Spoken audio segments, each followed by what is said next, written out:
शिवसेना ने उपराष्ट्रपति चुनाव में मतदान को लेकर गंभीर आरोप लगाए हैं। पार्टी ने कहा कि बीआरएस, बीजेडी और अन्य दल केंद्रीय जांच एजेंसियों से डरते हैं और चुनाव से दूर रहे।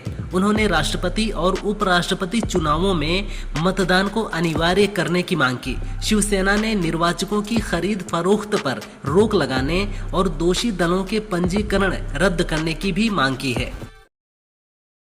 बिहार विधानसभा चुनाव के लिए एआईएमआईएम के गठबंधन प्रस्ताव पर आरजेडी ने कोई निर्णय नहीं लिया है। बीते दिन एआईएमआईएम के बिहार अध्यक्ष अख्तरुल ईमान समेत कई नेता ढोल बजाकर गठबंधन का प्रस्ताव लेकर राबड़ी आवास पहुंचे थे। हालांकि एआईएमआईएम की लालू या तेजस्वी से मुलाकात नहीं हो पाई। अब आरजेडी प्रवक्ता एजाज अहमद ने कहा, एआईएमआईएम जज्बाती बातों व नारों के सहारे एवं परसेप्शन की राजनीति के जरिए माहौल खड़ा करना चाहती है। नेपाल विरोध प्रदर्शनों की आग में जल रहा है। इस बीच नेपाल की अर्थव्यवस्था को लेकर चर्चा शुरू हो गई है। नेपाल की अर्थव्यवस्था गौतम अडानी की संपत्ति से भी कम है। नेपाल कृषि, पर्यटन और प्रवासी श्रमिकों पर निर्भर है। एक रिपोर्ट के अनुसार 2025 में नेपाल की जीडीपी 43.42 अरब डॉलर होने का अनुमान है। 2024 और 2023 में यह 42.91 और 41.05 अरब डॉलर थी। अडानी की संपत्ति 80.3 अरब डॉलर है, जो नेपाल से दोगुनी है। अमेरिका और भारत संबंधों में इस हफ्ते कुछ नरमी नजर आई है। अब अमेरिकी वाणिज्य मंत्री ने साफ तौर पर कहा कि जब तक भारत रूसी तेल खरीदना बंद नहीं करता, तब तक टैरिफ और व्यापार समझौते पर कोई बातचीत नहीं होगी। इससे पहले लुटनिक ने कहा था कि 50% टैरिफ पर भारत अमेरिका के सामने झुक जाएगा। बता दें कि ट्रंप ने एक सप्ताह पहले कहा था, भारत अमेरिका के बीच एक विशेष संबंध है, इसमें चिंता की कोई बात नहीं है।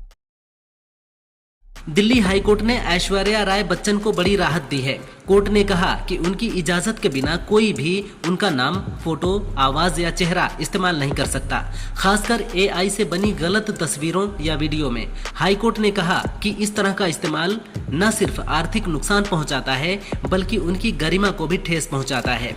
कोर्ट ने गूगल, ई-कॉमर्स साइट्स और सोशल मीडिया को 72 घंटे में यूआरएल हटाने के आदेश दिए हैं। राज्य मंत्री ठाकुर रघुराज सिंह ने अलीगढ़ मुस्लिम यूनिवर्सिटी यानी एएमयू का नाम बदलकर हरिगढ़ यूनिवर्सिटी करने की मांग की है। उन्होंने कहा कि एएमयू हिंदुस्तान में है तो हिंदुस्तान में बनी हर चीज हिंदुस्तान की है। यहाँ सिर्फ विशेष वर्ग को मान्यता दी जा रही है। यहाँ भोले बाबा का मंदिर और हरिदास जी की जन्मस्थली होने के कारण यूनिवर्सिटी का नाम हरिगढ़ होना चाहिए। एससी, एसटी और पिछड़े वर्गों के लिए आरक्षण भी होना चाहिए।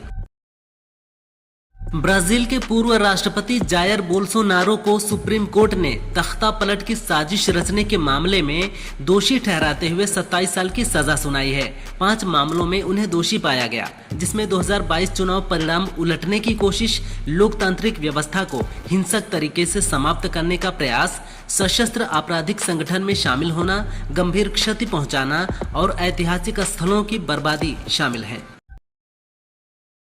देश के नवनिर्वाचित उपराष्ट्रपति सीपी राधाकृष्णन ने कल शपथ ले ली है। राष्ट्रपति द्रौपदी मुर्मू ने उन्हें राष्ट्रपति भवन में शपथ दिलाई। इस दौरान पीएम मोदी भी मौजूद रहे। खास बात यह है कि पद छोड़ने के बाद से पब्लिक अपीयरेंस से बचने वाले पूर्व उपराष्ट्रपति धनखड़ भी समारोह में पहुंचे। राधाकृष्णन ने मंगलवार को उपराष्ट्रपति चुनाव में संयुक्त विपक्षी उम्मीदवार बी सुदर्शन रेड्डी को हराकर जीत हासिल की थी। मंत्री ठाकुर रघुराज सिंह ने कहा, कुछ ऐसे राज्य हैं जहां कांग्रेस और अन्य दलों की सरकार है, वहां के लोगों पर अत्याचार हो रहे हैं। जनता ऐसे अत्याचार बर्दाश्त नहीं करेगी। जिस तरह से पड़ोसी देशों में जनता के द्वारा ऐसी भ्रष्टाचारी और हिंदू विरोधी सरकारों को उखाड़ फेंकने का काम किया गया है, उसी तरह भारत की अलग अलग राज्यों में भी हिंदुओं के विरोध में काम करने वाली सरकारों का पतन भी निश्चित होने वाला है। दिल्ली में बियर पीने और खरीदने की कानूनी उम्र घटाई जा सकती है। दरअसल दिल्ली सरकार नई आबकारी नीति लाने जा रही है। इस नीति में सरकार बियर पीने की कानूनी उम्र 25 से घटाकर 21 साल करने पर विचार कर रही है। इसके साथ ही अवैध शराब बिक्री और राजस्व नुकसान रोकने के लिए नई नीति में भागीदारी बढ़ाने, प्रीमियम ब्रांड्स की उपलब्धि और रिहायशी इलाकों से शराब की दुकानें हटाने पर भी ध्यान दिया जा रहा है।